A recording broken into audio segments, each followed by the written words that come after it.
Salut à tous les amis, alors nouvelle vidéo, on se retrouve pour le match entre le Barça et l'Espagnol, on va débriefer, mais avant on va évidemment parler du 11 mis en place par Xavi Hernandez pour son premier match comme entraîneur du Barça au Camp Nou. Il y avait déjà une grosse ambiance aux abords du stade avant le match. Il faut savoir que c'est la première fois depuis 2019 que les joueurs sont en groupe, vont à l'hôtel en groupe avant d'arriver au stade en bus.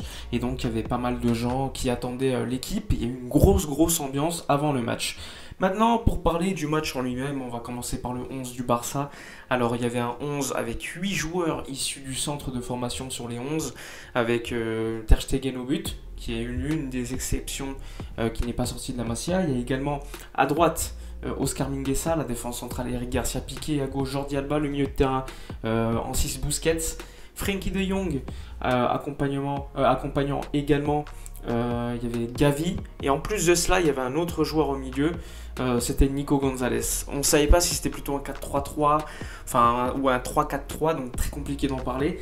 Et devant tu avais en plus de ça Memphis et Ilias qui est un joueur normalement du Juvenil A, donc les U19, et qui finalement été convoqué puisque c'est l'un des seuls ailiers différentiels qu'il y a dans le groupe aujourd'hui. Et donc dans l'idée de jeu de Xavi, il était important de garder un joueur qui pourrait faire la différence en 1 contre 1.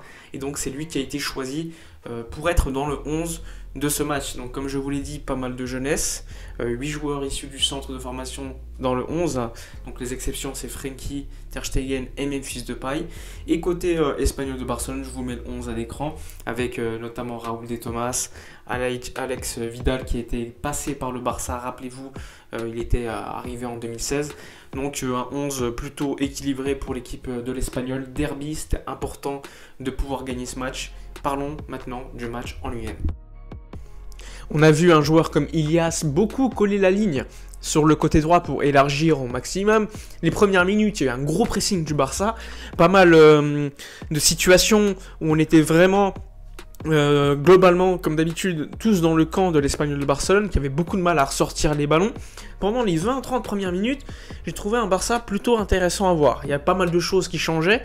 On voyait par exemple Nico Gonzalez, Frenkie de Jong, pas mal se projeter offensivement pour aider Memphis Depay en attaque. Après, le problème, comme assez souvent quand tu joues au Camp Nou, c'est que les équipes adverses jouent très bas sur le terrain. Donc c'est très compliqué de faire la différence en individuel pour briser d'une certaine manière le bloc adverse. Ça a été très compliqué en première mi-temps. Globalement, il n'y a pas beaucoup d'occasions du côté du Barça, mais il y a un gros pressing assez intéressant.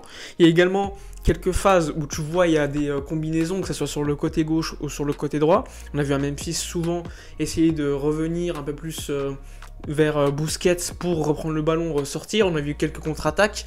Il y a eu des choses plutôt intéressantes globalement. J'ai trouvé un Busquets très en jambes, avec, comme d'habitude, de toute façon, quand le Barça joue haut, Busquets est rarement en difficulté. Il faut vraiment qu'il y ait des contre-attaques avec une belle sortie de balle adverse pour que là, il soit mis en difficulté. Globalement, j'ai trouvé un Barça assez intéressant. Défensivement, on a été mis en danger par Raúl de Tomás comme prévu. De toute façon, c'était obligé. Il a failli marquer une fois en première mi-temps. J'ai vu un Mingueza beaucoup en difficulté, que ce soit pour la relance ou encore pour certains centres. Parce que globalement, le Barça a quand même beaucoup plus attaqué que défendu. J'ai vu un Ter Stegen qui récupérait les centres assez facilement. Il n'a pas été tant mis en danger que ça. Par contre, Diego Lopez non plus. Il y a une frappe intéressante de Busquets. Il y a également une récupération très haute de Nico Gonzalez. Finalement, il va pas au bout, il tire pas et il n'y a pas de penalty. Il y a une autre action, encore une fois, où tu vois Memphis qui peut tirer en première intention mais qui ne le fait pas. J'ai vu un Frenkie de Jong également très en jambes ce soir. Donc globalement, je peux pas tirer sur 2-3 joueurs côté Barça. Juste un peu déçu quand même de Mingueza sur son côté droit, qui n'a pas été au niveau selon moi, qui a été souvent pris sur son côté. De toute façon, c'était vraiment la cible en premier. On l'a vu, Raúl de Tomás qui jouait sur le côté, et même les ailiers de l'Espagnol qui utilisaient souvent le côté droit du Barça. Mais sinon, un Gavi qui était en jambes également, qui essaie de créer. Mais comme d'habitude, quand tu as une équipe qui joue bas, c'est très compliqué de pouvoir faire la différence. Il faut vraiment que le joueur réussissent à dribbler. Ça, t'as des joueurs comme Nico, comme Frenkie qui peuvent le faire. T'as Memphis qui peut également faire la différence. Moi, je pense qu'il y a quand même la place en première mi-temps d'avoir mis un ou deux buts, mais malheureusement, on ne se crée pas assez d'occasions. On frappe au but, il n'y a pas de problème, mais il n'y a pas d'occasion franche côté Barça. À part la frappe de Busquets, comme je vous l'ai dit, côté Barça, on ne s'est pas créé beaucoup d'occasions, même si ça a été plaisant à voir. Honnêtement, il y a eu beaucoup d'ambiance, on l'a vu, un pressing, franchement, j'ai été assez étonné.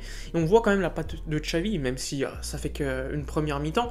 Moi, globalement, j'ai été satisfait de la première mi-temps, même si les 15 dernières minutes de celle-ci, on a vu quand même le Barça reculer, on a vu un Barça plus en difficulté pour ressortir le ballon, pour presser. Évidemment, quand tu presses beaucoup, à un moment donné, tu te fatigues. Mais bon, globalement, une première mi-temps assez satisfaisante quand même pour le Barça.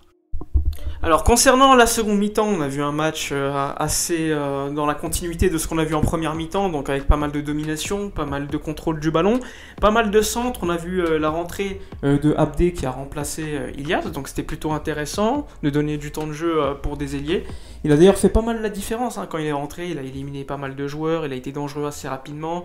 Il a créé des occasions, à un moment donné il aurait pu même marquer un but, il a été plutôt intéressant même au niveau du travail défensif, donc une première en tout cas sous Xavi, très intéressante pour l'ailier marocain, donc de ce côté-là on est plutôt satisfait. Mais ensuite le Barça a commencé à reculer et ça c'était un peu plus inquiétant, une deuxième mi-temps avec une équipe de l'Espagnol logiquement menée au score puisque le Barça a marqué sur penalty avec une belle passe de Gavi, et bien évidemment quand tu mènes, l'autre équipe veut réagir et donc l'équipe qui mène recule automatiquement et ça c'est assez problématique parce que assez souvent une équipe aujourd'hui qui recule elle a tendance à encaisser un but à la fin du match ou dans les 15 dernières minutes et ça c'est vraiment pas positif pour la suite. Donc j'espère que de ce côté là on va avoir quelques modifications parce que l'Espagnol de Barcelone a quand même touché 2 fois les poteaux il me semble par Raúl de Tomás, que ce soit par coup franc ou une tête. Il y a eu également une autre attaque où il y a une tête qui passe vraiment pas loin et à la fin du match franchement on a continué à se faire peur, c'était pas forcément rassurant même s'il y a des côtés positifs, notamment le pressing que j'ai trouvé en première mi-temps et en seconde mi-temps. T'as quand même certaines parties du match où le Barça reste pas assez dangereux et pas assez dans le contrôle du jeu. Enfin bref, dites-moi dans les commentaires ce que vous avez pensé du match, n'hésitez pas à vous abonner à la chaîne, dites-moi l'homme du match selon vous, n'oubliez pas de liker, commenter, partager, moi je vous dis à la prochaine et d'ici là comme d'habitude portez-vous bien.